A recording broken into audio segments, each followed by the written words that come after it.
Is your Audi A3 8Ps alarm going off randomly? The most common culprits are a failing Siren battery, a faulty interior sensor, or a malfunctioning hood switch. Start by listening closely to the siren. A weak or intermittent sound often points to a drained siren battery. Next, consider potential triggers inside the car, like movement or vibrations. These suggest an interior sensor issue.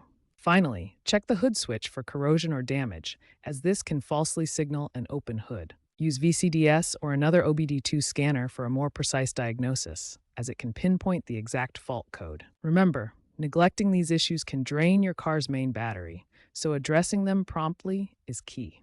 Once you've identified the problem, you can often fix it yourself. Let's explore the common DIY solutions for alarm issues in your Audi A3 8P. For a weak siren battery, replace it with a new lithium battery like Duracell.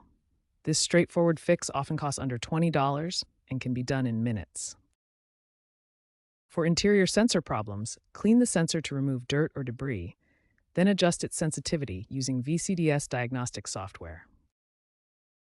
If the hood switch is faulty, inspect it for rust or misalignment under the hood. A replacement aftermarket switch costs around $10 to $15.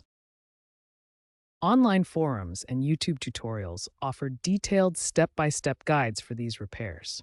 Doing these fixes yourself can save you significant money compared to mechanic fees, which average $180. Regular preventive maintenance, like cleaning sensors and checking battery levels, can prevent future alarm issues.